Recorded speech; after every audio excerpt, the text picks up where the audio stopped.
ଆପଣମାନେ ସବୁଠୁ ବଡ଼ ଦୁଃଖଦ ନ୍ୟୁଜ୍ ନିଶ୍ଚିନ୍ତ ଭାବେ ଶୁଣିଥିବେ। ବର୍ତ୍ତମାନ ଏହା ଉପରେ ବିଚାର ବିମର୍ଶ ବି ମଧ୍ୟ ଚାଲିଛି ଏବଂ ଡିଟେଲ୍ ଇନଭେଷ୍ଟିଗେସନ୍ ବି ମଧ୍ୟ ଚାଲିଛି। ଏହି ନ୍ୟୁଜ୍ ହେଉଛି ବୋଇଂର AI-171 ପ୍ଲେନ୍ ଯେତେବେଳେ ସର୍ଦ୍ଦାର ବଲ୍ଲଭଭାଇ ପଟେଲ ଏୟାରପୋର୍ଟରୁ ଟେକ୍ ଅଫ୍ କରିଛି, ଏହାର କିଛି ମୁହୂର୍ତ୍ତ ପରେ ପ୍ଲେନ୍ଟି ଗୋଟେ ମେଡ଼ିକାଲ କଲେଜରେ ଯାଇ କ୍ରାସ୍ ହେଇଯାଇଛି। ଏହା ପଛରେ ରିଜନ୍ କ'ଣ? ହ୍ୟୁମାନ୍ ଏରର୍ ହୋଇପାରେ, ନା କୌଣସି ଟେକ୍ନିକାଲ ଗ୍ଲିଚ୍ ହୋଇପାରେ, ନା କୌଣସି ଡବଲ୍ ଇଞ୍ଜିନ୍ ଫେଲୁଅର୍ ହେଇପାରେ। କାହିଁକିନା ସିଙ୍ଗଲ୍ ଇଞ୍ଜିନ୍ରେ ବି ମଧ୍ୟ ପ୍ଲେନ୍ ଆରାମସେ ଟେକ୍ ଅଫ୍ କରିପାରିବ ଏବଂ ଲ୍ୟାଣ୍ଡ ବି ମଧ୍ୟ କରିପାରିବ। କିମ୍ବା କୌଣସି ବାର୍ଡ଼ ଷ୍ଟ୍ରାଇକ୍ର ସମ୍ଭାବନା ଅଛି କି ନାହିଁ, ଭିଡ଼ିଓରେ ସମ୍ପୂର୍ଣ୍ଣ ଭାବେ ଆଲୋଚନା କରିବା। ଭିଡ଼ିଓଟିକୁ ଫାଷ୍ଟରୁ ଲାଷ୍ଟ ପର୍ଯ୍ୟନ୍ତ ଦେଖ, ସ୍କିପ୍ କରନି। ସ୍କିପ୍ କଲେ ଇମ୍ପୋର୍ଟାଣ୍ଟ ଇନଫର୍ମେସନ୍ ମିସ୍ କରିଯିବ। ତ ଯେତେବେଳେ ପ୍ଲେନ୍ କ୍ରାସ୍ କରିଛି, ଏଥିରେ ଯଦି ଦେଖିବା ଆମେ 242 ପ୍ୟାସେଞ୍ଜର୍ସ ପ୍ରେଜେଣ୍ଟ ଥିଲେ, ଯାହା ମଧ୍ୟରୁ 53 ଜଣ ବ୍ରିଟିଶ ନାଗରିକ, 7 ଜଣ ପର୍ତ୍ତୁଗାଲ ନାଗରିକ, ଜଣେ କାନାଡ଼ିଆନ୍ ସିଟିଜେନ୍ ଆଉ 181 ଇଣ୍ଡିଆନ୍ ସିଟିଜେନ୍ ଏଥିରେ ପ୍ରେଜେଣ୍ଟ ଥିଲେ। ଯଦି ଆମେ ଦେଖିବା ଟୋଟାଲ୍ 241 ଡେଥ୍ ଅଲରେଡ଼ି କନଫର୍ମ ହୋଇସାରିଛି ଏବଂ ଗ୍ରାଉଣ୍ଡର ରିପୋର୍ଟ ଯଦି ଦେଖିବା ବର୍ତ୍ତମାନ ସୁଦ୍ଧା 294 ଡେଥ୍ସ ହୋଇସାରିଛି ଏବଂ ବର୍ତ୍ତମାନ 41 ଜଣ ଅଣ୍ଡର ଟ୍ରିଟମେଣ୍ଟରେ ଅଛନ୍ତି।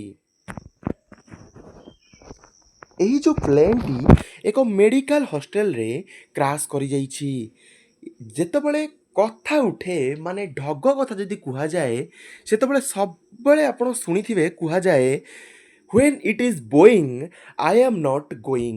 ଏଗେନ୍ ଆଉ ଥରେ ରିପିଟ୍ କରୁଛି, when it is Boeing I am not going. ଇଣ୍ଡିଆରେ ପ୍ରୋବାବ୍ଲି 90%ର ଯେଉଁ ପ୍ଲେନ୍ ଥାଏ ତାହା ବୋଇଂର ହିଁ ଦେଖାଯାଏ, କିନ୍ତୁ ଆମେ ଯଦି US କି ବାହାର କଣ୍ଟ୍ରିର ଦେଖିବା, ସେଠି ଏୟାର ବସ୍ ଏବଂ ଅଲଗା ଅଲଗା ବି ମଧ୍ୟ ଏରୋପ୍ଲେନ୍ ମ୍ୟାନୁଫ୍ୟାକ୍ଚରର ବି ମଧ୍ୟ ପ୍ରେଜେଣ୍ଟ ଥାନ୍ତି। ଏହି ପ୍ଲେନ୍ରେ ପ୍ରେଜେଣ୍ଟ ଥିଲେ ବିଜୟ ରୂପାନୀ, ଯିଏକି ଗୁଜରାଟର ପୂର୍ବ ମୁଖ୍ୟମନ୍ତ୍ରୀ। ଲଣ୍ଡନ ଯାଉଥିଲେ ନିଜର ଝିଅଙ୍କୁ ଦେଖା କରିବାକୁ ବା ଭେଟିବାକୁ। ଏହା ମଧ୍ୟରେ ଆଉ ଜଣେ ନାମୀ ଦାମୀ ଲୋକ ମଧ୍ୟ ଥିଲେ, ଯିଏକି ହେଉଛନ୍ତି ଡକ୍ଟର କୋମି ବ୍ୟାସ। ଉଦୟପୁରର ଜଣେ ମଶହୁର ଡକ୍ଟର କହିଲେ କିଛି ଭୁଲ ହେବ ନାହିଁ। ତାଙ୍କର ସ୍ତ୍ରୀ ବି ମଧ୍ୟ ଜଣେ ଡକ୍ଟର ଥିଲେ ଏବଂ ଦୁହେଁ ରିଜାଇନ୍ ଦେଇ ସେ ଲଣ୍ଡନକୁ ପରମାନେଣ୍ଟଲି ସିଫ୍ଟ ହେବାକୁ ଯାଉଥିଲେ ଏବଂ ତାଙ୍କ ପରିବାରରେ ସେଇ କୋମି ବ୍ୟାସ ଏବଂ ତାଙ୍କ ସ୍ତ୍ରୀକୁ ଛାଡ଼ିଦେଲା ପରେ ଆଉ 3 ଜଣ ତାଙ୍କର ଚିଲଡ୍ରେନ୍ ଥିଲେ। ଗୋଟେ ପରିବାର ସର୍ବସ୍ୱାନ୍ତ ହେଇଗଲା। କେତେ ସ୍ୱପ୍ନ ନେଇ ସେମାନେ ସର୍ଦ୍ଦାର ବଲ୍ଲଭଭାଇ ପଟେଲରୁ ଆକାଶରେ ଉଡ଼ିଥିଲେ। କିଛି ହୁଏତ ତାଙ୍କ ମଧ୍ୟରୁ ସେଲ୍ଫି ପଠାଇଥିବେ କି ମୁଁ ସେଠି ଲ୍ୟାଣ୍ଡ କରିଲା ପରେ କଥା ହେଉଛି ଏବଂ ସେ ମୁମେଣ୍ଟ କେବେ ହେଲେ ବି ଆସିନଥିବ। ଯେତେବେଳେ ଆମେ ଏୟାରପୋର୍ଟର CCTV ଫୁଟେଜ୍ ଦେଖିବା, ମାନେ AI-171ର ଟେକ୍ ଅଫ୍ ଫୁଟେଜ୍ ଦେଖିବା, ସେତେବେଳେ 3ଟା ଅନୟୁଜୁଆଲ୍ ଥିଙ୍ଗସ୍ ଦେଖିବାକୁ ମିଳୁଛି। ପ୍ରଥମ ହେଉଛି ୱିଙ୍ଗସ୍ ରିଟ୍ରାକ୍ଟେଡ୍ ଅଛି, ମାନେ ଷ୍ଟ୍ରେଟ୍ ଅଛି, ଫ୍ଲାପ୍ ବେଣ୍ଡ ହେଇନି, ଲିଫ୍ଟ ପାଇପାରୁନି ଉଡ଼ିବା ପାଇଁ। ତୃତୀୟ ହେଉଛି ଲ୍ୟାଣ୍ଡିଂ ଗିୟର୍ ବାହାରିକି ଅଛି, ଉଡ଼ି ସାରିଲା ପରେ ମଧ୍ୟ ଭିତରକୁ ଯାଉନାହିଁ। ତୃତୀୟ ହେଉଛି ଯେଉଁ ଏରୋପ୍ଲେନ୍ ରହିଛି ତାର ନୋଜ୍ ଅପୱାର୍ଡ଼ ଫେସିଂ ଡିରେକ୍ସନରେ ରହିଛି, ମାନେ ସେ ଟେକ୍ ଅଫ୍ କରିବାକୁ ଏବେ ବି ଚେଷ୍ଟା କରୁଛି। ପ୍ରଥମେ ମୁଁ ତୁମକୁ ଆଙ୍ଗେଲ୍ ଅଫ୍ ଆଟାକ୍ କ'ଣ ସେଇଟା ଜଣାଇ ଦିଏ, ଦେନ୍ ଆମେ ଆଗକୁ ଧୀରେ ଧୀରେ ଯିବା। ମୁଁ ଗୋଟେ ୱିଙ୍ଗର ଷ୍ଟ୍ରକ୍ଚର ନେଇଛି, ଯାହାର ଏଇ ପାର୍ଟକୁ କ'ଣ କୁହାଗଲା ସ୍ଲାଟ୍ କୁହାଗଲା, ଏଇ ପାର୍ଟକୁ କ'ଣ କୁହାଗଲା ଫ୍ଲାପ୍ କୁହାଗଲା। ଖାଲି ଗୋଟେ ପ୍ଲେନ୍ ସ୍ପିଡ଼ରେ ଚାଲିଲେ ତ ଉଡ଼ିବନି, ତାକୁ କ'ଣ ଦରକାର? ତାକୁ ଲିଫ୍ଟ ଫୋର୍ସ ଦରକାର। କ'ଣ ଦରକାର? ଲିଫ୍ଟ ଫୋର୍ସ ଦରକାର। ଲିଫ୍ଟ ହେଲେ ହିଁ ସେ ଉଡ଼ିପାରିବ। କ୍ଲିୟର? ତ ନର୍ମାଲ କଣ୍ଡିସନରେ ଯେତେବେଳେ ଗୋଟେ ପ୍ଲେନ୍ ଟେକ୍ ଅଫ୍ କରେ, ସେଇ ପ୍ଲେନ୍ ଟେକ୍ ଅଫ୍ ଟାଇମ୍ରେ ଆଙ୍ଗେଲ୍ ଅଫ୍ ଆଟାକ୍ ସ୍ଲାଟ୍ ଆଉ ଫ୍ଲାପ୍ ମଧ୍ୟରେ କେତେ ହେବାର ଆବଶ୍ୟକତା ରହିଛି? ସେଇଟା ହେଉଛି ତୁମର 10ରୁ 15 ଡିଗ୍ରୀ। ଏଇ ଯେଉଁ ଆଙ୍ଗେଲ୍ ଅଫ୍ ଆଟାକ୍ ବନିବ ସ୍ଲାଟ୍ ଆଉ ଫ୍ଲାପ୍ ମଧ୍ୟରେ, ତାହା 10ରୁ 15 ଡିଗ୍ରୀ ହେଲେ ହିଁ ଗୋଟେ ପ୍ଲେନ୍ ତାର ଯେତିକି ସ୍ପିଡ୍ ଦରକାର ଟେକ୍ ଅଫ୍ ପାଇଁ, ସେହି ସମୟରେ ସେ ଲିଭରକୁ କ'ଣ କରିବ? ୟୁଜ୍ କରିବ। ତାପରେ କ'ଣ ହେବ ନା ପ୍ଲେନ୍ ଲିଫ୍ଟ କରିବ। ପ୍ଲେନ୍ ଲିଫ୍ଟ କଲା ପରେ ଆକାଶକୁ ଉଡ଼ିପାରିବ। ଖାଲି ସ୍ପିଡ୍ ଥିଲେ ତ ଉଡ଼ିବନି। ଆଉ ଟିକେ ଡିଟେଲରେ ଜାଣିବା। ଦେଖ, ଏଇଠି ତୁମର କ'ଣ? ଏଇଠି ତୁମର ଫ୍ଲାପ୍ ଆଉ ସ୍ଲାଟ୍ ଥାଏ। କ୍ଲିୟର?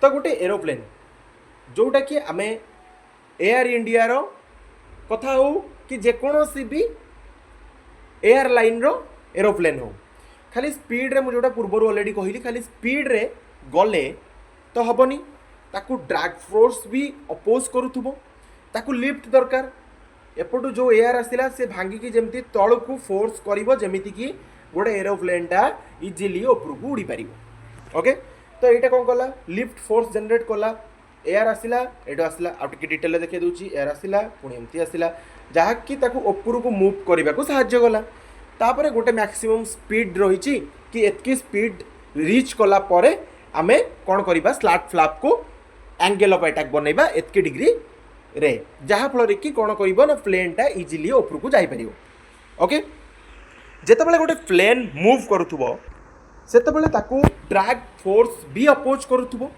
ताकू ड्रैग फोर्स अपोज करने समय कौन करने को पड़ो आमको एयरटा एमती नहीं कि फ्लैप स्लाट माध्यम एंगल क्रिएट करके एमती मुव करार अच्छी जहाँ फल कि एयर जो भी एरोप्लेनटा रही से लिफ्ट कर आकाश रे उड़ी पार ओके तो जदि आम पर्टिकुलाली से ही दिन कथा कहवा से ही दिन टेम्परेचर 40 डिग्री सेल्सियस थिला भल से जिनटा शुण खाली नुहे जे ड्रैग फोर्स को अटकैवाई आम स्लाट फ्लैप खोलिबा स्लाट फ्लैप रो एंगल क्रिएट करिबा से ही दिन 40 डिग्री सेल्सियस रो माने गरम रो मौसम थिला ओके तो जेतेबेले टेम्परेचर अधिक थाए सेतेबेले लिफ्ट करवा बहुत ही मुश्किल हो जाए ओके सही समय कहीं ना तुम्हें माने ऑलरेडी साइंस रे पढ़ी जितेबाला आमर टेम्परेचर आमर अधिक रहिला सेतेबाला कौन हम सीधा सड़क भाव समस्ते फिजिक्स तो निश्चित भाव जानी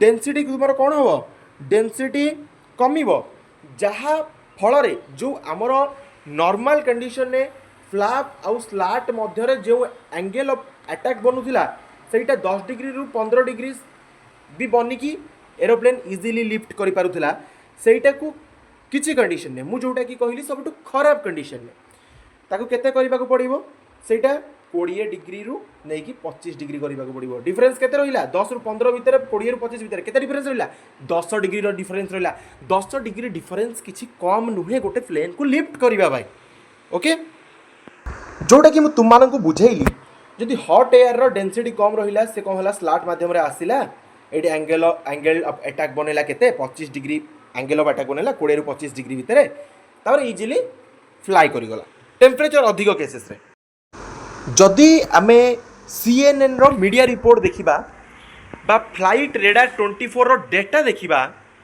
ताहले से दिन बोइंग रो एयर इंडिया 171 प्लेन रनवे रे 3.5 किलोमीटर माने 11,419 फीट रन करिछि कौन पाई ना टेक ऑफ पाई केउ रनवे रे runway 23 at the Ahmedabad airport and it's take off मु केबे हेले मन गड़ा कहानी कुहे नाही जेतबेले मो पाखरे प्रूफ थाए मु विथ प्रूफ आपन को डिटेल प्रोवाइड करि थाए जदि आमे अदर फैक्टर को कंसीडरेशन को नेबा मे बी प्लेन क्रैश रो रीजन एयरक्राफ्ट रो वेट हेई पारे इंजिन रो टोटल परफॉर्मेंस हेई पारे तृतीय बाड हिट भी हेई पारे चतुर्थ किसी टेक्निकल इशू हो सिस्टम अनरेस्पॉन्स बा जाम हो सेमती भी किसी हेई पारे किंबा पंचम रीजन जो रही पायलट तरफ किसी मिस्टेक होई थाई पारे अकॉर्डिंग टू डेटा आम डाटा को जदि देखिबा ताहले जो भी प्लेन क्रैश होची 65% पायलट मिस्टेक जोगरू ही क्रैश होची जेमती एयर इंडिया रो प्लेन क्रैश हला सेमती सिमिलरली आउ दुईटा केसेस भी मध्य हेइची ताहार डिस्कशन भी मध्य करिबा प्रथम केस हेइची 20 अगस्त 2008 रे एहार केउ स्थान रे हेइची मैड्रिड स्पेन रे रनवे 36L रे जेतबेले मैकडोनाल्ड डगलास MD 82 उड़ान भरुथिला टेक ऑफ समय रे यह क्रैश हो जाइथिला एथिरे 172 पैसेंजर थिले 154 को डेथ भी मध्य हो जाइथिला जदि आमे टेक ऑफ कथा कहिबा टेक ऑफ रो मात्र 10 रु 15 सेकेंड भितर 300 मीटर मध्य क्रैश हो जाइथिला और क्रैश जेतेबेले हितिला सेतेबेले कोन हितिला ना टिल्ट हो जाइथिला प्लेन। ओके, टिल्ट माने बुझी पारछो तो गोटे प्लेन एमती उड़ीबा कथा तार विंग एमती अच्छी से केमती एमती हो जाइथिला से उड़ीबा कथा केमती ना विंग एपटे एमती उड़ीबा कथा जेतेबेले आकाश रे उड़ुची किंतु एमती हेकी एमती टाइप रो हेकी ही क्रैश हेई गला। जेतेबेले एहार डिटेल इन्वेस्टिगेशन रिपोर्ट आसिला सेतेबेले भी मध्य निश्चिंत भाव किछि कथा समस्त को चकित कर देइथिला। जेतेबेले टेक ऑफ कला प्लेन सेतेबेले फ्लैप स्लैट ओपन हबा कथा किंतु फ्लैप स्लैट ओपन हेई पारिला नाही, जहा कि निश्चिंत भाव कुहाजिबो कि पायलट कर एरर थिला। ताहा सहित टेक्निकल इश्यू भी मध्य थिला। जेतेबेले मेंटेनेंस टाइम रे आमर जेतेबेले गोटे प्लेन गोटे एयरपोर्ट रे पहुंची तापर भी मध्य मेंटेनेंस होई थाए। से मेंटेनेंस टाइम रे R25 रिले जोटा कि गोटे अलार्म सिस्टम सहित कनेक्ट थिला सेटा को डिसेबल कर दिया जाइथिला। काहेकि ना ओवरहीटिंग इश्यू फिक्स करबा पई सेटा को डिसेबल करा जाइथिला। हमर प्लेन रे जेहेतु एते बड़ गोटे एयरक्राफ्ट कैरियर वायु भित्तिक जान तो निश्चिंत भाव तादर हिट जेनरेट हम। तुम गोटे सिंपली मोबाइल यूज करुच, मोबाइल जदि अधिक यूज कर दौच ताहले हुए तो तुम ऊपर से बैड इंपैक्ट पकई पारे किंतु तुम फोन से हिट होगी थी जमती कि तुमको लगे काले फोन फाटीज कि। तो सही इश्यू को फिक्स करने ओवर हिटिंग ताकू कौन करागला रिले R25 सिस्टम को डिसेबल कर दिगला। क्या जना नाला एवं मेकानिक्स प्रोसेस रे भी लिखा जाई नथिला जे यही रिले को बंद कले कौन हेबो। ओके, तो कौन सी मेकानिक्स को भी कौन सी टेक्नीशियन को भी ए रिगार्डिंग कौन सी स्किल शिखा जाई नथिला। R25 relay security alarm system सह कनेक्टेड थिला। यार काम कौन जेतेबेले पायलट कौन करे चेकलिस्ट को मिस कर दिए। माने जेतेबेले हमर प्लेन उड़ीबा को थाए सेतेबेले पायलट प्रथमे सब चेकलिस्ट को टिक करि थांती कि चेकलिस्ट एटा ठीक अछि सेटा ठीक अछि हाँ ठीक अछि सेटा ठीक अछि तो सब चेक करि थांती। जदि चेक जो समय करूछंती जदि मिस करि दियंती ताहले R25 रिले सिस्टम रो काम कोन थिला मिस हैला माने से अलार्म बाजिबो। जेहेतु कौन होइछि ना जेहेतु R25 रिले सिस्टम नाही चेकलिस्ट भी पायलट मिस करि जाइछंती तो बड़ एरर यह मध्य हो गला एवं प्लेन क्रैश हो गला। प्लेन क्रैश होगा समय तुमर पाखापाखि जदि आम देखा 250 किलोमीटर जितेबाला लिफ्ट करने को सेतबले यही प्लेन पर्टिकुलाली मुझे प्लेन कथा कहूँ 250 kilometre बेगरे अतिक्रम करुला।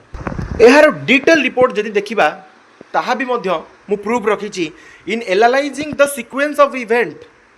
Okay, the real reason for warning was that flaps and slats were not extended mu already कही सारी and the plane was not flying fast enough to climb without them।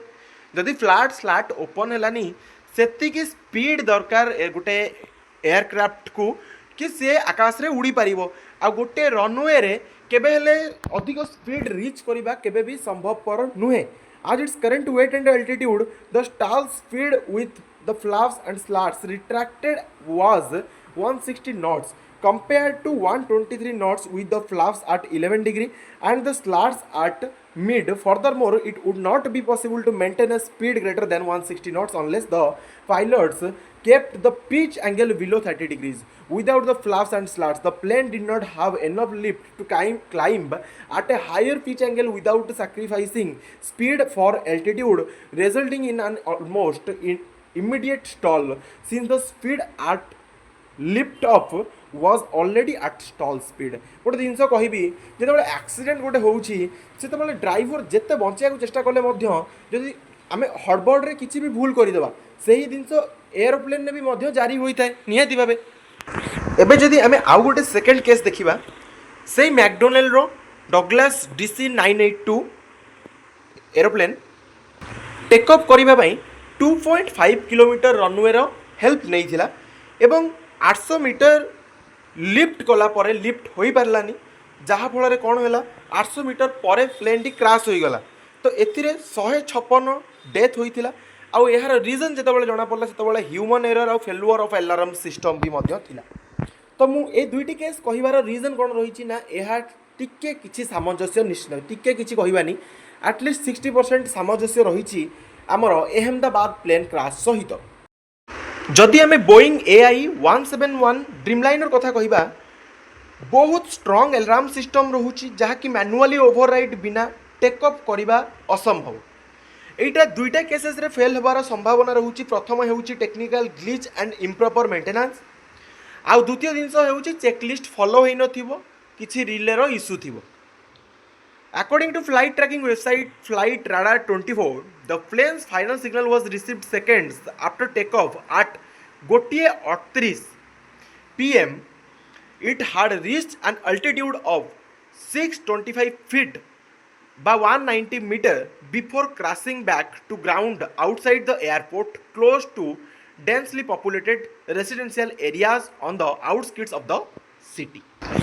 एमते भी किछि हेई पारे जे take off time रे अलगा liver को जेमती कि landing gear को भीतर को नेबा लिभर जगह रे फ्लैप्स को भीतर को नबा लिभर को पुश करदेले गोटे इंजिन फेल प्रोबाबिलिटी कथा जदि आमे कहिबा ताहा हब संभवपर, किंतु गोटे प्लेन हब 3.75 लाख प्लेन भितर आ दुईटा इंजिन फेल हो सेमती को केस रे हेबो ना 100 कोटी रे गोटे प्लेन सेमती हबो।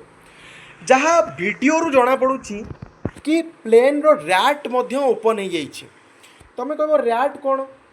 रैट स्टैंड्स फॉर माने आर स्टैंड्स फॉर तुमर ram, R stands for ram, A stands for air, T stands for turbine. तुमर रैट ओपन हो जाइए जेतबले बोइंग रो AI-171 फ्लाए करुछि। रैम ओपन बा रैट ओपन हबार कारण कौन?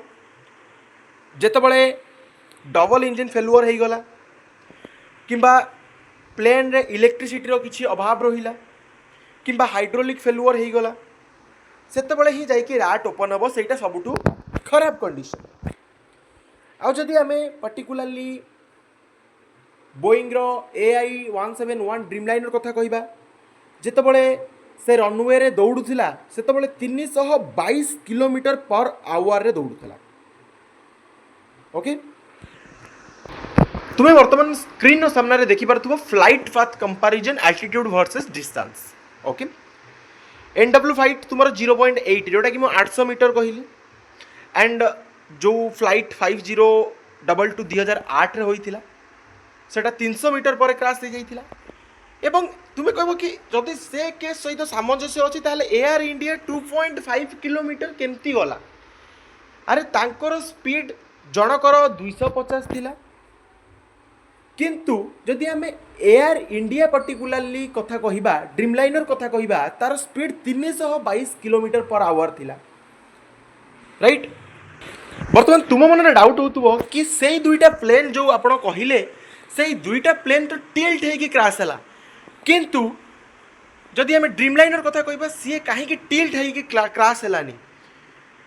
टिल्ट न हबार कारण बोइंग रो गोटे एडवांस सिस्टम रही कि जोटा होची विंग स्टेबलाइजेशन फॉरवर्ड सिस्टम। से सिस्टम रे केबे टिल्ट हवा को प्लेन को दब नाही बा टिल्ट को केस रे हबो सबुठ खराब कंडीशन टिल्ट हबो जदि तुमरो स्टेबलाइजेशन नथिबो। तो जितेबाला थ्रस्ट जेनेरेट हेनी से केबे प्लेन लिफ्ट हम कि? दुईटा प्लेन जितेबाला क्रैश होइछि जो पूर्व 2008 कथा हो कि 1987 कथा हो से दुईटा केस रे प्लेन टिल्ट है कि क्रैश होइछि, किंतु एयर इंडिया रो 171 प्लेन क्षेत्र रे सेटा हेई नाही। तुमे कहिबो कि अधिक किलोमीटर कौन गला आपण तो सब प्रूफ देखेले, ए प्रूफ कौन पाई देखेबेनी? ए प्रूफ भी मध्य देखेबा। जदि आम इंजिन पावर कंपैरिजन कथा कहबा aircraft AI-171 jar engine name भी मध्य दि जाइए जार थ्रस्ट इंजिन जदि आम देखा अलग दुईटा जो प्लेन क्रैश होता 2008 और 1987 ताठू 3 गुण 4 गुण अधिक, तो निश्चिंत भाव यह आउ टिके पेस जेनेरेट कर। टोटाल थ्रस्ट भी तुम्हें मैंने देखिपु कि 1,28,000 टेक लेवल मॉडर्न डिजिटल आउ दुईटा जाकर है ओल्ड एनालॉग थिला। अधिक जीवा बा अधिक कभर अप करिबा रे मध्य किछि जिनस रही जोटा कि निहाती भावे जानिबार आवश्यकता रही। विंग स्पान भी मध्य निश्चित भाव किसी ना कि हेल्प करिथिबो एयर इंडिया ड्रीम लाइनर को अधिक बाट जीवाई। मु तुमको गोटे वार्ड कहली विंड स्टाबिलाइजेशन कथा ताहा उपरे भी मध्य आलोचना करिबा। 787 Dreamliner horizontal stabiliser test in March 2008 गोटे कंपनी सक्सेसफुली कंप्लीट करिछि the ultimate load testing of Boeing 787 Dreamliner's horizontal stabiliser. The test was carried out at the laboratory of structural test at नापेल रो गोटे plant रे होइतिला in the presence of Boeing रो engineer मानक सामना रे। The test was a fundamental step as part of Boeing 787 certification efforts and was key to clearing the Dreamliner for the first flight. During the test, the stabilizer is subjected to the aerodynamic loads that could be experienced by the aircraft during flight in the most severe circumstances using a complex system of hydraulic jack activated by specially developed software. The test proves that the 787's horizontal stabilizer is capable of withstanding 150% of the load it is expected to see in its lifetime. Source रही north eastern global news तरफ it could be a combination of things and it is usually is it could have been an engine stall or compressor stall. Typically with a compressor stall you will have to loud bang or a fire in the engine. When the authorities review the black box, that will be something they can determine. जिते भी तुम्हें video देखुच सब जिनस अनुमान लगा जाउछि किंतु जेतबेले black box retrieve होई जिवो सेतबेले detail जना पड़ी जिवो कि पायलट एटीसी मध्य कौन कन्वर्सेशन होइतिला, पायलट लास्ट रे मे डे कौन पाई 3 थर कही थ्रस्ट पाउनी बोली कौन पाई कही एवं कॉकपिट रे भी मध्य आउ कौन इंजिन साउंड कौन थिला आमर इलेक्ट्रिसिटी जो भी जिनस रही है कौन थिला सब जिनस जना पड़ जिवो। यह ब्लैक बॉक्स ऊपर भी मध्य डिटेल ये वीडियो रे जानिबा। गोटे निश्चित भाव खुशीर कथा हेउछि कि आमर जो ब्लैक बॉक्स थाए सेटा मोस्टली गोटे रिट्राइव हो जाइछि। One of 2 black boxes recovered from Air India wreckage police sources से गोटे रिट्राइव हो गोटे रिट्राइव हबार अच्छी। ओके ब्लैक बॉक्स किसी नुहे दुईटा बॉक्स सेट गोटे सेपारेट थाए कौन गोटे बॉक्स कॉकपिट वॉइस रिकॉर्डर कह जाए जोटा कि कौन कौन रेकॉर्ड करे कॉकपिट वॉइस रिकॉर्डर देखा डिटो एमती आउ गोटे सबुठु प्लेन रो पछरे थाए जोटा कि होची फ्लाइट डाटा रेकॉर्डर बा एफडीआर भी मध्य कह जाए। जदि आमे कॉकपिट वॉइस रिकॉर्डर कथा कहिबा एगुड़िक कौन रेकॉर्ड करे गोटे होची पायलट कर कन्वर्सेशन एटीसी सहित तांको निज निज भितर सहित सिस्टम अलर्ट जेकोसी बीप को इंजिन साउंड को ताहा सहित वार्निंग को। सेकेंड वन माने फ्लाइट डाटा रेकॉर्डर बा एफडीआर कौन रेकॉर्ड करे ना तुमर डाटा रेकॉर्ड करे फ्लाइट रो टेक्निकल डिटेल्स को से रेकॉर्ड करि थाए जेमति कि तुमर अल्टीट्यूड केते अल्टीट्यूड रे प्लेन अछि एयर स्पीड केते अछि इंजिन रो परफॉर्मेंस विंड पोजीशन रो स्टेटस इलेक्ट्रिकल सिस्टम रो स्टेटस। एहा परे मु तुमानन को कहबी कि किछिटा एरोप्लेन रिगार्डिंग पॉलिसी जोटा कि तुम मानक निश्चित भाव शॉक करदेव। भारतीय वायुयान अधिनियम 2024 अनुजाई director general civil aviation DGCA airline regulatory body जी मैक्सिमम गोटे एयरलाइन उपरे जेतेबेले भाउलेशन हुए जेतेबेले गोटे प्लेन क्रैश हुए सही प्लेन क्रैश उपरे डीजीसीए केवल 10 लाख रु 1 कोटी पर्यंत फाइन लगई पारिबो। गोटे प्लेन क्रैश रे केते केते लोक निश्चिंत भावे जाउथिबे कि ट्रावेल करुथिबे किए केउ कामरे जाउथिबो तो सेटा क्रैश हो जिबार मूल्य कोन मात्र लक्षे टंका जेतेबेले डीजीसीए फाइन लगाउछि गोटे एयरलाइन उपरे तांकर पर डे रो रेवेन्यू कथा जदि आमे डिस्कशन करिबा ताहा निश्चित भावे 100 कोटी रु ऊर्ध्व 100 कोटी रु जदि सीए मात्र 1 कोटी फाइन दे दउछि ताहले तांकर कोन फरक बा पड़ी जिवो। एटा समुद्र को संख्या भलिया कथा ही हैला निश्चित भावे। एतकी तो अनी बा ए नाई जहाँ को आम कहूचे सीए फाइन करुच्ची क्या यूट्यूबर मान से एतकी कलेक्शन भी कर 2024 भारतीय वायुयान अधिनियम पूर्वर गोटे रूल लागू होता जोटा कि हूँ 1934 एयरक्राफ्ट एक्ट जोटा कि 10 लाख पर भाउलेसन माने गोटे क्राश हेले 10 लाख पर्यंत गोटे एयरलाइन को कौन हम ना फाइन कर DGCA FAA federal aviation administration जोटा कि यूएसए रो जमती कि आमर डीजीसीए तांकर FAA कौन से लिमिट नहीं माने सी तुम भाउलेसन अनुसार तुम जहाँ तुम्हें भाउलेट कल से ही अनुसार से फाइन कर 2023 साउथ वेस्ट एयरलाइन उपरे गोटे सिविल पेनाल्टी लगेला 1200 कोटीर ताहा पुणी कौन पाई ना विंटर स्टॉर्म जोगुरु तार 8000 प्लेन को से कैंसल कर देइथिला जहाँ पाई पीपल हैरान हेले तो सेति पाई से 8000 प्लेन कैंसल पाई 1200 कोटी प्रदान कला एवं जदि आमे देखिबा बोइंग उपरे भी मध्य 2018-19 रे 21,500 कोटी टंका फाइन लगे जो 737 मैक्स रो 300 डेथ होइतिला एवं 737 मैक्स क्रैश हो जाइतिला एयर इंडिया डिक्लेयर किछि समय मध्य कला जेतबेले क्रैश हो गला क्रैश रो किछि घंटा जाइनी से डिक्लेयर कला कि गोटे पर्सन पिछा से गोटे कोटी लेखा दबो ठीक अछि जो माने मृत व्यक्ति तो गोटे जिनस कहवाक निश्चित भाव चाहिए कि एयर इंडिया जो प्लेन क्रैश होती से प्लेन क्रैश रे 2400 कोटी टंका से इंश्योरेंस बाबद को पैसा पाइबो इंश्योरेंस क्लेम कले से पैसा पाइबो 2400 कोटी रू फ्लाइट रे जदि लगभग टोटल ऑल ओवर धरी नियो 300 जन 300 कोटी जीव से 2100 कोटी तांको निज पॉकेट रे तो निहाती भाबे टाटा हुए तो एटा को टेक ओवर करि थाई पारे एहार ब्लैक रियलिटी केबे केही जानि नाहंती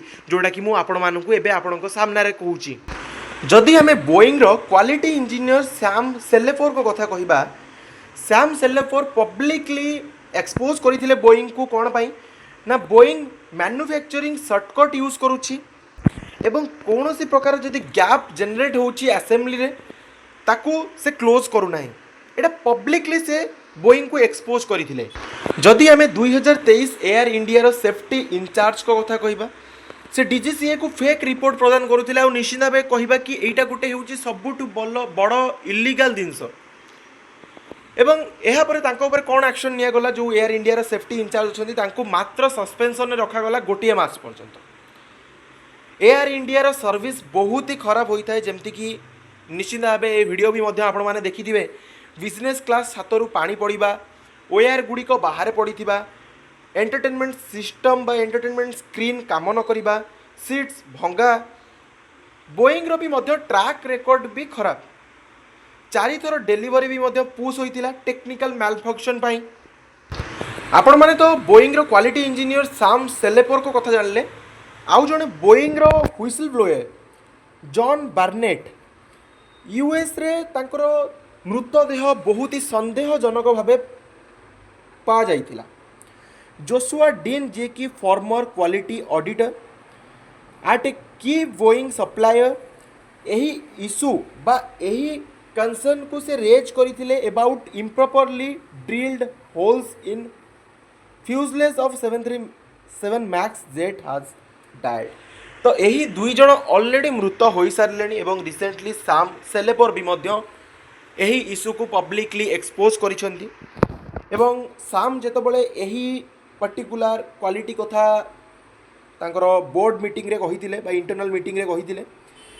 सेतबेले तांकर बॉस कहिले कि I would have killed someone who said what you said in a meeting से कौन कहिले सीधे सड़क भाव कहिले तुमे जो कथा कहूछ सही कथा जने पूर्वर कहूथिला एवं ताकू मु मारी देइथिली तो ऑलरेडी जदि बोइंग रो ट्रैक रिकॉर्ड बा ट्रैक हिस्ट्री कथा आमे कहिबा 2000 मसीहारू 107टी एक्सीडेंट बर्तमान सुधा हो सारा बोइंग रो प्लेन रो कंपनी स्टाफ्स मानू डायरेक्ट जितेबाला गोटे वीडियो भाइराल होता पचरा गला कि तुम्हें माने यही प्लेन ने बसब कि तो से सीधा सड़क मना कर देते एवं आउ जन को से 15 जन को रैंडमली पचारि लास्ट लोक को जितेबाला पचारि लास्ट बोइंग रो स्टाफ को जितेबाला पचारि कि तुम्हें प्लेन में बसवा जाऊच कि सी अभद्र भाषा कही कि क्वालिटी रे कंप्रोमाइज होची तो मुझे हेले भी एथिरे बसबी नाही तो जदि FAA एते स्ट्रिक्ट हो पारुछि एते परिमाणर फाइन लगे पारुछि एयरलाइन उपरे इंडिया कौन पाई नुहे सेटा भी मध्य ମୁଁ କହି पर्टिकुलारली कौन प्रूफ देविनी किंतु मोर पॉइंट ऑफ व्यू मुझे रखी प्रत्येकटी जीवन निश्चित भाव सरकार मूल्यवान हेबा आवश्यकता रही जदि सरकार यह भावेनि सरकार सला सुतरा करेंगे समस्त सहित कि नाई सी एयरलाइन आमको इलेक्ट्रोनाल बॉन्ड हिसाब से आमको पैसा दूची आम इलेक्शन में खर्च करुचे एवं से सबु समय आम साथ रे ठिया होइछि तामाने लोकंकर वैल्यू एटी किछि रहिला कि जो जिनसटा मु पर्टिकुलारली कहली एयर इंडिया डिक्लेयर करदेला मेडिकल कॉलेज को आउ थे बनई देबो जो माने इंजर्ड अछंती सेमानंकु आउ थे चिकित्सा पाई मध्य भल जगार भल प्लेस रे चिकित्सा करइबो कौनसी कस्टिंग से कहा हाथरू नबनी से निजे सब कस्टिंग बियर करिवो ता सहित जो माने मृत एथिरे मरी जाइछंती प्लेन क्रैश रे सेमानंकु 1 कोटी सहायता भी मध्य देव तो गोटे जिनस ये निश्चित भाव कहि कि 2400 कोटी पाई जदि 300 कोटी पलाउछि ताहले असुविधा बा कौन अच्छी गोटे जीवनर मूल्य 1 कोटी मात्र तो केते किए कुआड़ू कौ आशा नहीं से प्लेन में जाइथिबे लंडन अभिमुखे तो निश्चित भाव खाली एयर इंडिया एयरलाइन उपरे नुहे बोइंग उपरे भी मध्य सख्त रूल्स आनिबार अच्छी गवर्नमेंट ऑफ इंडिया को यह उपरे आपणक मतामत कौन निहाती भाव कमेंट सेक्शन में कमेंट करेंगे जदि चैनल को नुआ चैनल को एपर्यंत सब्सक्राइब कर सब्सक्राइब करदेव पाखे बेलाइकन थी क्लिक कर ऑल ओवर क्लिक करने को कदा भी भूलनी कहीं एमती इनफॉर्मेटिव वीडियोज यही चैनल सर्वप्रथम पोस्ट होता है एंड जिते पार्छ से मात्रा ये वीडियोटी को प्रत्येकटी नागरिक मान मध्य सेयार कर दियो जमीक समस्त पाखक इनफॉरमेशन पहुँची जाऊ ये वीडियो को एंड करवा thank you all for watching this.